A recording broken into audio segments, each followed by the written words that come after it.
여러분 안녕하십니까? 먼저 지난 시간까지의 내용을 잠깐 복습해 볼까요?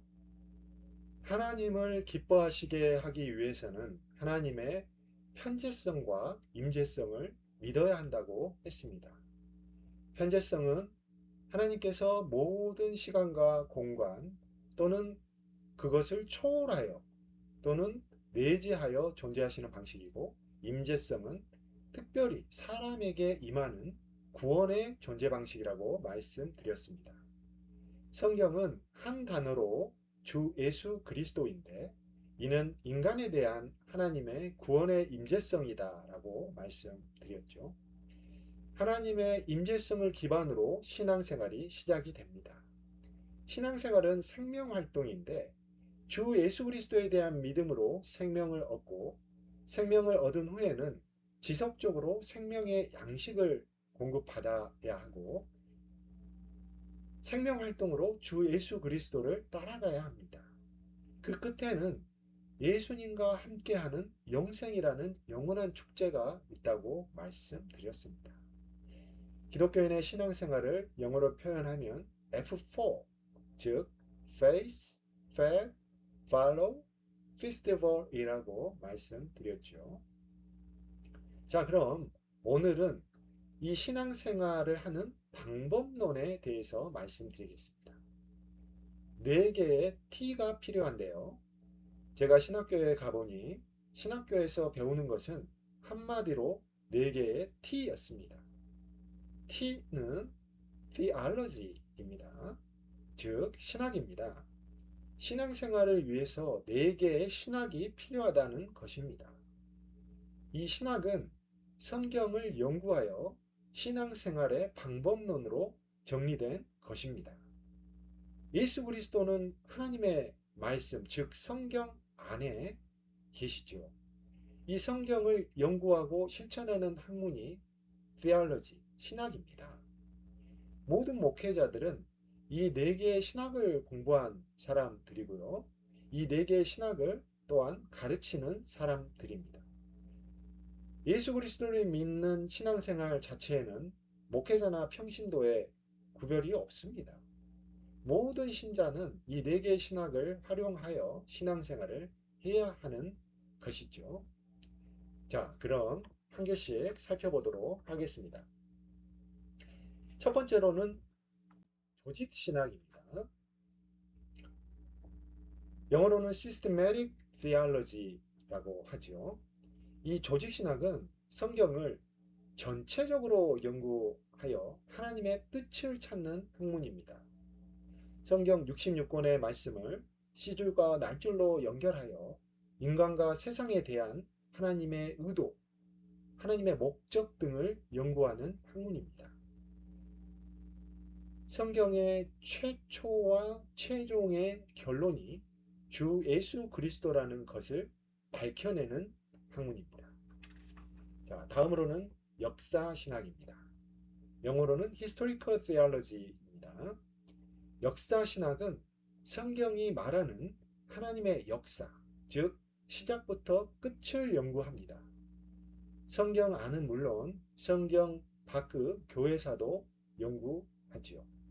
이 연구의 끝도 모든 역사에 하나님, 주 예수 그리스도가 계시다는 것입니다. 셋째로는 성경 신학입니다. 영어로는 Biblical Theology입니다. 조직신학과 역사신학이 성경을 전체적으로 본다면 성경신학은 성경을 좀 더 해부적으로 들여다보는 것입니다. 단어 하나, 구절과 문단을 쪼개고 깊이 연구합니다. 성경 단어, 문장, 문단 하나하나에 들어간 하나님의 뜻을 연구합니다. 이 말씀들이 모두 주 예수 그리스도를 향하고 있다는 것이 이 학문의 최종적 결과라고 할 수 있습니다. 마지막은 실천 신학입니다. 영어로는 Practical Theology이죠. 실천 신학은 성경에 드러난 하나님께서 원하시는 신자의 삶을 연구하는 학문입니다. 신앙생활은 주 예수 그리스도를 따르는 것이라고 말씀드렸죠. 그러면 어떻게 올바르게 성경대로 따를 것인가를 연구하는 것이 바로 실천 신학입니다. 이 네 개의 신학은 신앙생활의 방법론이라고 할 수 있습니다. 신앙생활의 믿음은 조직신학의 결과물로부터 나옵니다. 성경 전체의 결론이 주 예수 그리스도의 구원론이다 라는 것이고요. 역사신학은 신앙생활의 마지막이 결국 축제다 라는 결론을 도출해 내는 것입니다. 성경신학을 통해서 우리는 생명의 말씀을 공급받습니다. 실천신학을 통해서는 신자가 주 예수 그리스도를 따르는 방법을 알 수 있습니다. 건강한 신앙생활을 위해서는 이 중 하나라도 소홀히 해서는 안 되겠죠. 내 신학의 앞글자를 따보면 조, 역, 성, 실입니다. 자, 여러분 두 문자 암기법이라고 들어보셨어요? 앞글자 암기법입니다. 조역, 성실. 자, 성경을 읽으면서 신앙생활을 하시면서 항상 조역, 성실을 기억하시기 바랍니다. 이 신앙생활의 방법론을 집약한 말씀을 하나 소개해드리겠습니다. 자, 유명한 말씀이죠. 시편 1편의 말씀입니다. 여기서 복 있는 사람은 구원받은 신자를 말합니다.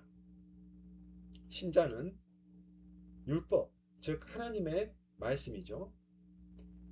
이 성경을 즐거워하고 즐거운 마음으로 밤낮으로 생각을 한다라는 것입니다. 즉 공부한다라는 말이죠. 그러면은 시냇가에 심은 나무처럼 그 말씀에서 생명의 양식이 공급이 됩니다. 그러면 이 공급받은 생명의 말씀대로 사는 것이 형통한 삶이라는 것이죠. 여기서 형통이라는 말은 편하고 부유한 삶을 말하는 것이 아니고요. 예수 그리스도를 따르는, 즉 하나님과 함께하는 삶이라는 말입니다. 그 결과는 무엇입니까? 신자의 신앙생활의 결과는 하나님이 인정하시는 의인들의 모임에 드는 것입니다. 그 끝이 결국 축제라는 것이죠. 이 시편 1편의 말씀은 조직신학과 역사신학, 그리고 성경신학, 실천신학을 통한 건강한 신앙생활의 집약을 보여주고 있습니다. 여러분 여기까지 오늘 여기까지 잘 따라오셨나요? 처음에는 좀 어려우실 수도 있지만 잘 따라오시다 보면 어느덧 깨달음이 생기고 건강한 신앙생활을 하시는 여러분을 발견하시게 될 것입니다.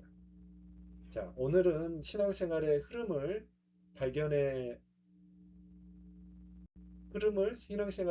가능하게 하는 신앙생활의 방법론을 알아보았습니다.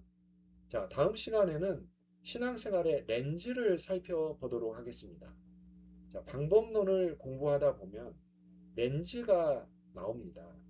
렌즈라는 것은 사물을 어떤 관점, 어떤 거리, 어떤 각도로 보아야 하는지에 관한 것입니다. 다음 시간에도 흥미진진한 내용이 이어질 것입니다. 저의 설명이 좋으시면 구독과 좋아요를 눌러주시고 주위에도 알려주시기를 부탁드립니다. 복음 전파는 생명을 살립니다. 감사합니다.